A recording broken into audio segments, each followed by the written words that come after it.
เนาะเพิ่นเนาะมาเอามาเด้อพี่น้องเลยตัดภาพพี่น้องกินข้าวนำกันเลยตัดภาพมาที่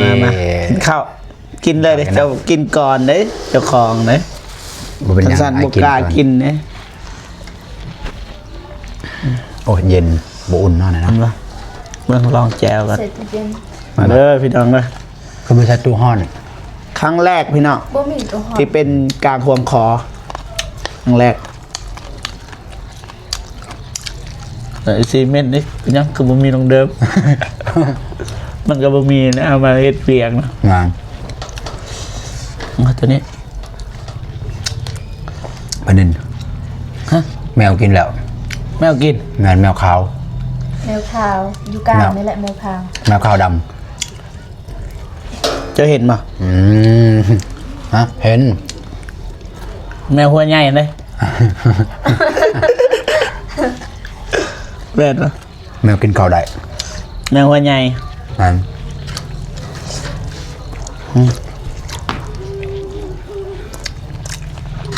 มามันถ้ากินใส่ส่วนป่ะเลยจะมากินก็จะกินอันก็ใส่ส่วนในบ่ปานใดสิถ้ากินใส่ส่วนซื้อบัตรได้ป่ะนี่ซื้อในบ้านยากไก่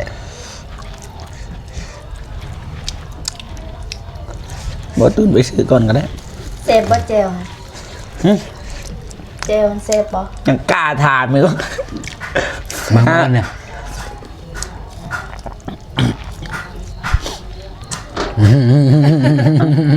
จะกล้าถามมั้ยก็จะตำแจวแบบนี้สินะฉันว่าจะพูดกับท่านสุดยอดนะแบบตั้งใจเลยมันเจ้าอันนั้นกระบะบอติวคนบ่ขวมันจะขั่วบะมะเขือนั่นรู้สึกว่ามันแสบเลยแบบตั้งใจนะคนธรรมดานี่ตำเลยไปลองกินข้าวเราสูตรจะเบาตูนแนวตูนสอนแมนปะบ่แมนมันจะได้ไอ้ตำถนัดน้องก็ตำเป็นพวกน้องจนเอามือเลยสิมือนั่นน้องก็ตำเป็นคือกันเพียงแต่ว่าน้องอยากเห็นตอนที่ไอ้ตูนเฮ็ดกินเป็นจะได้สิแซ่บบ่หรือว่าบ่แซ่บแซ่บป่ะได้อยู่โอ้ยแซ่บคำว่าอยู่นี่แต่ว่าเด้แต่ว่าต้องมีแต่ว่าได้คนได้อยู่นะโซ่นี่ครั้งแรกที่ได้ใส่ทรงแบบนี้เบานงกางเกงเบานงแบบเบานงพี่น้องซื้อโคตรแพงเลยพี่น้องเท่าไหร่300,000 ปลาย5,000เนาะเก็บเงินมาเพื่อซื้อส่งนั้นบ่แม่ไอ้ก็มาคือกันเด้300,000 ปลายไอ้ก็มาคือกันเด้คนแบบนี้ลีบอกมันจบก่อนฮะหนักแบบนี้แนวใดส่งแบบนี้อ่ะนะนักกินจ้ะโดยนะให้แต่บอตูนป่ะขอบใจ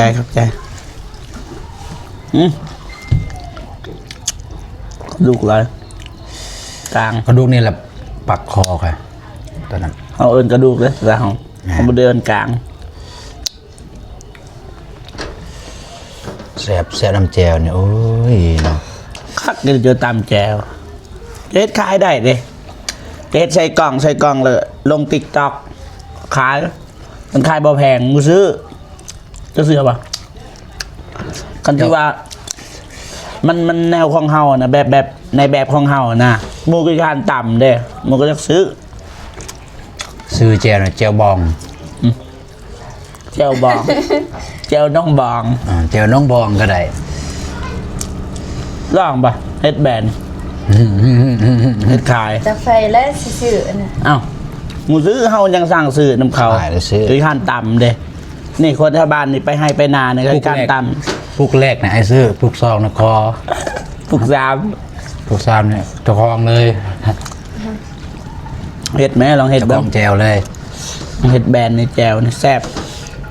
ไปให้ไปนาจำไม่ต้องกินซีนก็ได้แจวแบบนี้ไอ้รีบไม่ต้องมียังจำแจวกินได้เลย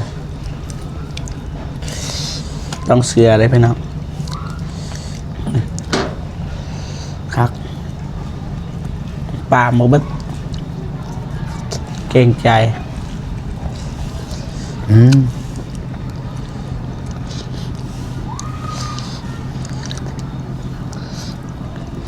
ตอนเช้ามากับบ่ฝนปะ แมนบ่ฝนเพิ่นอัปเดต แต่ว่าเห็นลงคลิป แม่นปะ แมน ยินอยู่บ่ฝนแล้วปะเรื่องอัปเดตแล้วเรามาส่งอย่าง ไม่ใช่ต้องบอก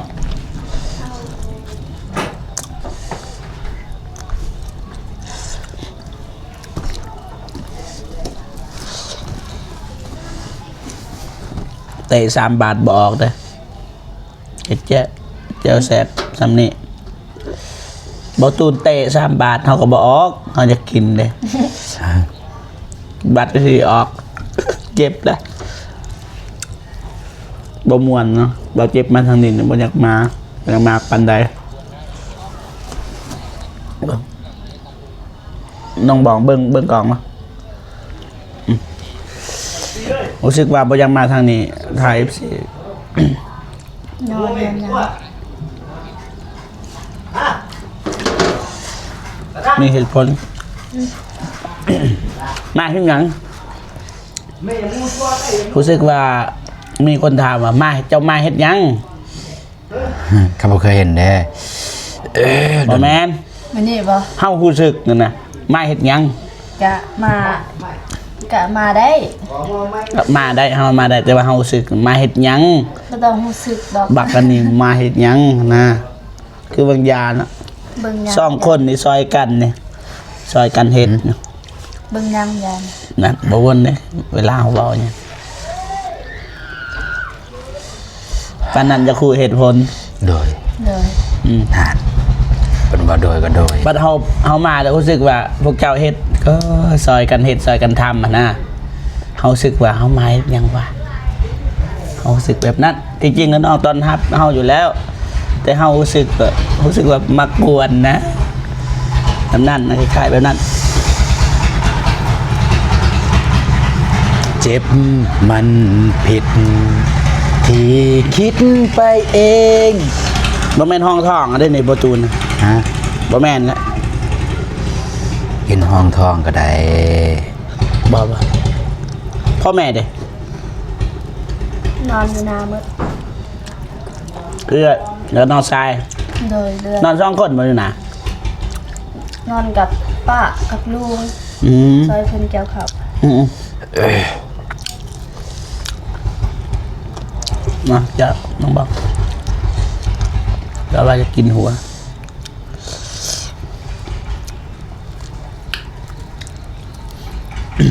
ซบมือนะฮะลืมเลยดนนะบอซบมือที่น้องเอาให้บางอย่างลืมตอนในเตียงเลยเห็นก้อยหนูถ่ายคลิปนั้นลงคลิปนั้น10,000เบิ่ง10,000 ปลายหรือ20,000มา ยาราฮู้บ่คุณหมายคำว่ากะยาล่ะคือมักเว้า แปล แต่จริง คือ แต่จริง น้อได้ยินไอ้ตู้นละกันไอ้เจ็บมักเว้าคำนี้ตั้งแต่มือน้องไปสิแปลกๆเด้ ยารา ก็หันแหละว่าเข้าใจความหมาย ยารา ไอ้ มา เจ็บหูมาแต่ไส ยาย า ยาก ะยาล่ะ ยาละแปล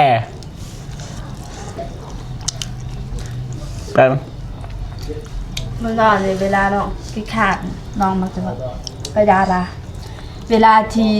หมู่เฮ็ดหยังบ่ถูกใจเฮาก็เว้าคำนั้นออกมากะยาล่ะ อืม ประมาณนั้น โอ้เขาบอกอยู่ที่นั่นแหละน้องรู้สึกแบบไรตอนไปเที่ยวเขาแบบว่าแบบ บูนังแต่เคยได้ยินว่ามาอยาย า ยาแบบนั้นนะมันคืออย่าง ยามันก็คือแบบคำเดียวกับยาราเนี่ย อืม เวลาเฮ็ดหยังมันบ่ถึก อืม ใจเฮาย านะแบบนั้นนะ เลยยาหน้าก็คื ตัวอย่างเนี่ยอยากพูดภาษาเนี่ยหักไอตูนเนี่ยนะภาษาเอาบ่แม่นว่าบอกหักภาษา คือคอยหักเจ้านะ กูเดิบอะไหม ฮะ กูเดิบอะไหม เอาไหมให้ เดี๋ยวเติบไปไหม กูเดิบอะไหม อากูเติบไปไหม กูเดิบอะไหม อากูเติบไปไหม โดย บ่ตูนว่าคอยก็หักคือกัน กูละเดิบอะไหม อากูเลยเติบไปไหม กูเดิบอะไหมนี่มันเป็น กู คอยฮั เดิ ก บ เจ้า อะไหม แต่ว่า เออ คอยกับฮักเจ้าคือกันกูละเดิบอะไหมคือกัน อากูเลยเติบไปไหมคือกัน เลย คือกันนี่เอาคือภาษาลาว คือกันกับคือกันภาษาลาว อ่ะ เอาเกาเติบไปไหม กูละเดิบอะไหมคือกัน โหแล้วภาษามันแบบนี้ ตัวอย่างว่าต้องคอยสร้างให้ดีมอนั่นคือไก่คือสร้างเด้อไอเจ็บ กับโรน กับโรย กูติกลกับโรนจะดมนึก คอยตั้งสั่งเจ้าแหงเลย กูติตังกลกับโรนเจ็บนึก แปลว่าคอยสั่งเลยอ่ะ สมมุติเด้อกูติกลกับโรนเจ็บนึก ไอเจ็บนี่คือเฮาแล้ว โดย แปล แต่ว่าภาษาลาวคอยนี่ตั้งสร้างไอ้ดีไอ้เจ็บหัน อ๋อ นะ คอยเคยได้ยินอยู่สาวบานางบอกแบบนั้น แต่ว่าบ่แม่นน้องเนาะ อืม เคยได้ยิน เวลาสั่งไผหันบ่ได้สั่งง่าย เป็นช่างแล้วช่างเลย ๆเวลาที่น้องสั่งก็คือสั่งแล้วสั่งเลย ถ้าว่าได้ผิดพลาดแบบเล็กๆน้อยๆน้องจะบ่สั่ง ตัวอย่างมาฆ่าคนนี่ช่างเลย แต่ว่าผิดพลาดครั้งใหญ่นี่น้องจะสั่งเลยสั่งแล้วสั่งเลย เอาบอกกับเบาตูนเลยบ่มักอีกอย่างอะไรที่สุดตัวอย่างแบบเอากันเลยแบบตูนเป็นในสิ่งที่น้องบ่มักเลยเหรอคืออย่างเอา หนึ่งมันก็คือแบบ ไปลิ้นมีผู้สาว โอ้ มีซู มีสู้นี่โดย นี่ ซองมาไปติดเหล้าติดเบียร์ติดอันนั้นหมูที่มักไปลิ้น อืมคือเบาเจ็บนี่ ไอเจ็บนี่ไปลิ้น แต่ว่าไปลิ้นด้วยการมีเหตุผลมีงานแบบไปถ่ายคลิป โดย แต่ว่ามักไปลิ้นแบบไปติดเหล้าติดเบียร์ไปกินน้ำ โอ้ส่วนกันในสิ่ง โดย เสพติดสันซะเนาะ เลย 3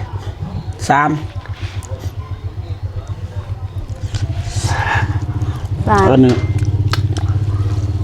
เบิดบักสิสรุปพี่น้องผู้หญิงทุกคนเลยบ่มักเลยแบบผู้ชายเจ้าสู้ แบบคือฮู้นั่นแหละไปมีหยังกัดกับนี่นะไปเลยนะบ่มักที่สุด ตัวเองหันมีแล้ว แต่ว่า ยังไปตัวผู้สาวนั่นตัวอันนี้ว่า เป ยัง เป บ่มี เงินอีกแบบนั้นบ่ ไปเปย์เงินอีก หับบ่ได้เลย แบบนี้ ตัวอย่างว่าเจออีกบ่ ทับ ตู บ่ น ได้เลยแล้วก็แบบคูดสั่งที่สุดคันน้องเจอแบบนี้นะ ตัวอย่างว่าเทื่อหนึ่งนะเคยมีผ่านนะเอากัน เทื่อหนึงผิดพลาดก็เทื่อนั้นสั่งเลย ให้อภัยบ่ได้ บ่คือแบบว่าเรื่องไปลินซาวนี่ถ้าว่าคนนั้นถือว่าสมมุติถ้าว่าไอ้ตูนนี่ฮักน้องแท้ไอ้ตูนก็จะบ่เฮ็ดกับน้องแบบนั้นละแบบนั้นตั้งแต่แรกถ้าว่าไอ้ตูนเฮ็ดก็แสดงว่าไอ้ตูนเพิ่นบ่ฮัก อันนั้นนี่ สิขอโอกาสก็ถ้าสมมุติน้องให้โอกาสมันก็คือเก่าหั่นแหละ บ่บางทีคนเฮามันมีผิดพลาดกันได้เฮาว่าเพื่อได้นี่เด้ตัวอย่างเรื่องหักแท้แต่ว่ามีมือใดมือหนึ่งหั้นนะบางทีเบิ่งเลิกเบิ่งหลังน้องบ่ฮู้บางทีผู้สาวว่าใส่ยาหยังคือในนังหั้นนะบ่ฮู้ มันบ่มีดอก บางตูนบ่ฮู้โตบัดนี้ไปน้ำหมู่บางทีไปน้ำเฮาถึกไปกินแบบ ไปเลยแบบนั้นน่ะน้องคันน้องมาฟังเหตุผลมันก็บ่ได้ ฟังเหตุผลอันนี้ว่ามันอันนั้นได้ไปน้องเว่าคือในหนัง จริงๆก็บ่มีไผมักจุอ้ายก็บ่มักคือ ผู้ กัน ชายก็บ่มักคือกันถ้าว่าผู้หญิงเฮ็ดแบบนั้น โอ้มันบ่มักแน่นอน ผู้ชายก็อยากได้ผู้หญิงดีๆหั่นแหละ มัน เขาเจ้าสู้ก็ติดหมู่ไปลิ้นไปเที่ยว เอาจังซี่ซะ ก็คือผู้หญิงนั่นแหละ เดี๋ยวจะถามน้องเป็นคนดีบ่ น้องก็เป็นคนแบบนี้แหละก็ยาม บ่อย่าพู เห็ ด นนั่นน่ะ บ่อย่าพูดเป็นคนดีว่าสำหรับน้อง บ่ตูนบ่ ว่าน้องเองอะ น้องบ่แบบ ได้ น้องรู้สึกเองบ่ ได้ น้องบ่ได้ดี ขนาดบ่ได้ดีอายยังหักถ้าเป็นคนดีจักซ้ำใด ที่มีอยู่ตัวที่สุดโอเค ก็คือว่าตัวอย่างมาคบกันว่าใช้ชีวิตคู่กันเนี่ยอันแรกๆก็คือใจเข้าใจเฮานะก่อนเฮาสิเฮ็ดหยังเฮาต้องคำนึงถึงคนที่เฮาฮักนะเฮาเฮ็ดเลยมันดีบ่หรือว่าบ่ดี แต่ถ้าไผกงกันข้ามเฮ็ดแบบนั้นเฮาสิมักหรือบ่ถ้าเฮาคิดได้แบบนั้นเฮาสิน่าจะโอเคนะตามบ่เจ็บคิดว่า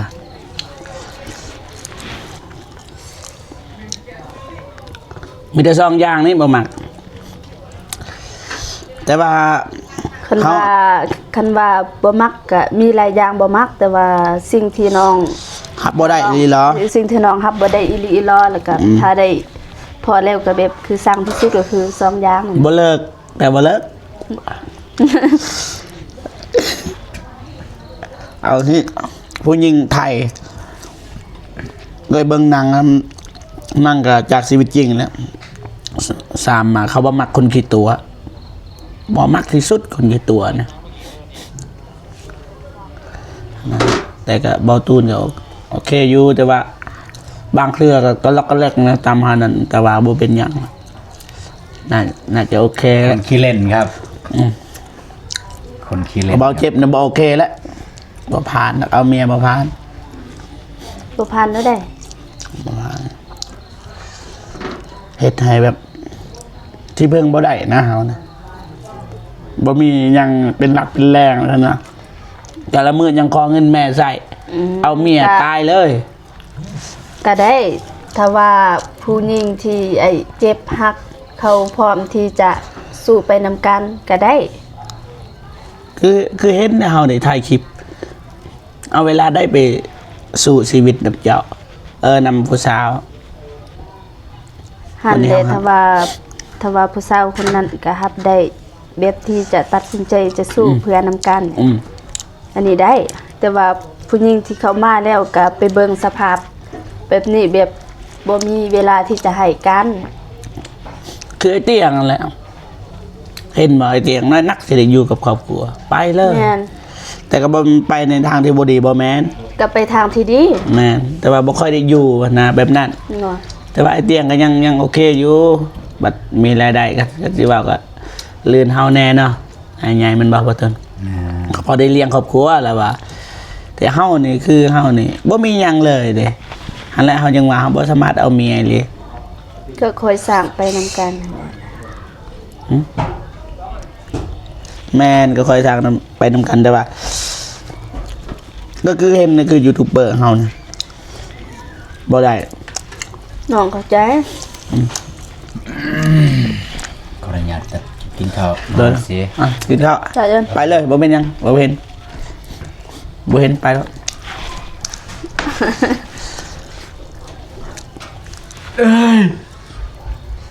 มักลิ้นด้วยคือ แม่นโอ้คนกัสยาดเนี่ยเกม ย่านสั่งแหงมักลิ้น แม่นวะ จนเพื่อรับ อ้าวพี่น้องบัดนี้ยาวเลย ชั่วโมงเลย ฮะ ชั่วโมงหนึงเลยชั่วโมงหนึงเลย แซ่บไปเจียวนี่รู้สึกแซ่บ แซ่บอันนี้ว่าความจริงนะแซ่บเลยแต่เขาย่องที่ว่าย่องตลอดก็บ่ได้ยันน้องสิบ่เชื่ออีกก็ว่าโอ้แซ่บเลยโอ้แซ่บรู้สึกว่ามันบ่แซ่บอีกนั่นเห็นบ่ขนาดเช้าแล้วบัดหนึง